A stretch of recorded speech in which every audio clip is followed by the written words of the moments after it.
क्या है वो शक्ति जो करोड़ों लोगों को घर बार छोड़कर यहाँ खींच लाती है? वो जो कड़ाके की ठंड में नंगे पैर चलने को मजबूर करती है? क्या यह सिर्फ आस्था है या इससे कहीं ज्यादा गहरा कुछ? ये है महाकुंभ, दुनिया का सबसे बड़ा आध्यात्मिक मेला। यहाँ हर कदम एक कहानी है, हर बूंद एक वरदान। आज हम आपको इस दिव्य संगम की अनसुनी कहानियों और इसके रहस्यों से रूबरू कराएंगे। अंत तक जुड़े रहिए।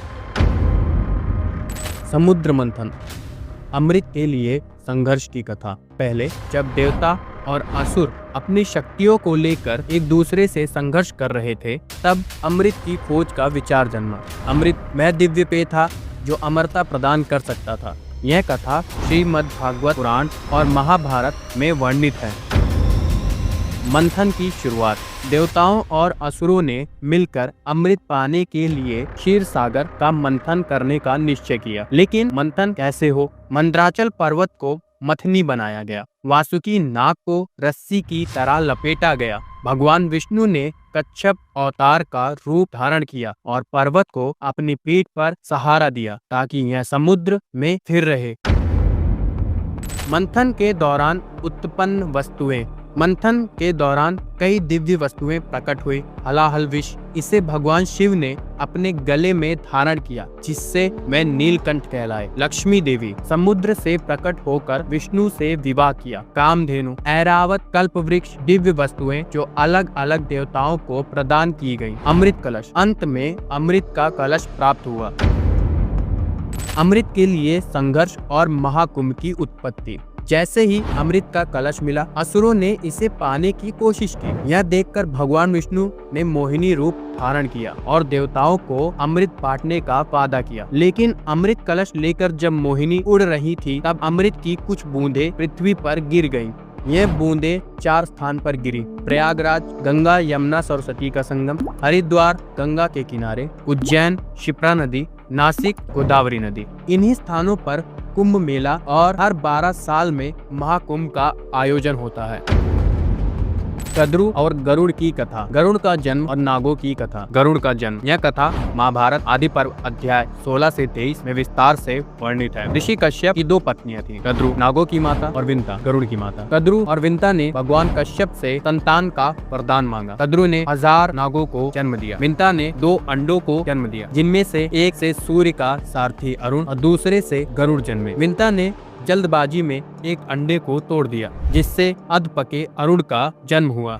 इससे विंता को शाप मिला कि मैं कद्रु की दासी बनेंगी।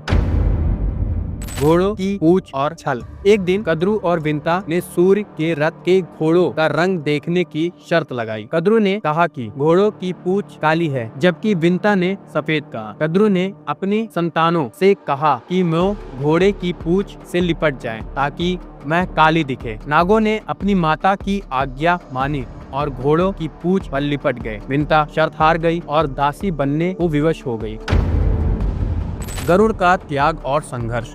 गरुड़ ने अपनी मां को दास्ता से मुक्त कराने का संकल्प लिया। कद्रु ने कहा कि यदि गरुड़ अमृत लाकर नागों को दे तो विंता को दास्ता से मुक्त कर दिया जाएगा। गरुड़ ने इंद्र के साथ युद्ध करके अमृत कलश प्राप्त किया और नागों के पास लाया। लेकिन भगवान विष्णु ने अमृत को सुरक्षित किया और गरुड़ को वरदान दिया कि वह उनका वाहन बनेगा। महाकुंभ का ऐतिहासिक पहलू, एक अनूठी परंपरा की शुरुआत। महाकुंभ का इतिहास जितना पौराणिक है उतना ही ऐतिहासिक भी। इसकी शुरुआत का पहला प्रमाण हमें लगभग 1400 साल पहले मिलता है। 600 ईस्वी के समय भारत के महान सम्राट हर्षवर्धन ने महाकुंभ को एक संगठित स्वरूप दिया। सम्राट हर्षवर्धन धार्मिकता और परोपकार के लिए प्रसिद्ध थे। वे हर 12 साल में प्रयागराज में गंगा, यमुना और सरस्वती के संगम पर विशाल धर्म सभा का आयोजन करते थे। इस सभा में लाखों लोग भाग लेते थे। चीनी यात्री ह्वेन सांग 7वीं शताब्दी में भारत आए। अपनी पुस्तक CU की records of the western world में इस मेले का उल्लेख किया। उन्होंने लिखा कि प्रयागराज में एक विशाल सभा होती थी, जहां राजा हर्षवर्धन अपने राज्य का अधिकांश खजाना गरीबों, साधुओं और जरूरतमंदों को दान कर देते थे। वेनसांग के अनुसार इस आयोजन में लाखों लोग शामिल होते थे। इसमें साधु, संत, ब्राह्मण और आम जनमानस के अलावा भारत के अलग अलग हिस्सों से विद्वान और धार्मिक नेता भी भाग लेते थे। यह आयोजन केवल एक धार्मिक समागम नहीं था, बल्कि समाज की एकता और दानशीलता का प्रतीक था। महाकुंभ का उल्लेख हिंदू ग्रंथों में भी मिलता है। महाभारत अध्याय 225 में प्रयागराज के तीर्थराज यानी तीर्थों का राजा कहा गया है। इसके अलावा अग्नि पुराण में कुंभ स्नान के महत्व और पवित्र संगम की महिमा का वर्णन मिलता है। महाकुंभ केवल एक मेला नहीं, यह ऐतिहासिक परंपरा और मानवता का ऐसा संगम है जो हमें हमारी सांस्कृतिक जड़ों से जोड़ता है।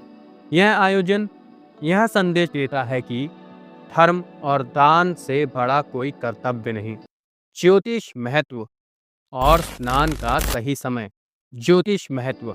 महाकुंभ का आयोजन तभी होता है जब सूर्य, चंद्रमा और बृहस्पति की विशेष स्थिति होती है।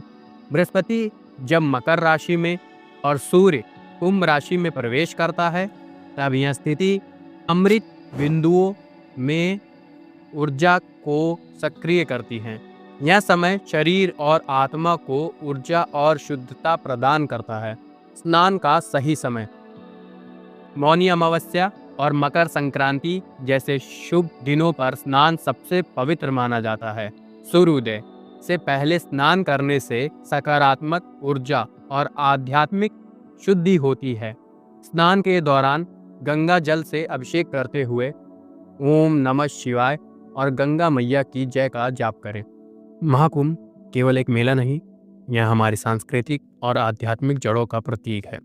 यह आयोजन यह सिखाता है कि धर्म, दान और मानवता से बड़ा कोई कर्तव्य नहीं। क्या आपने कभी महाकुंभ में भाग लिया है?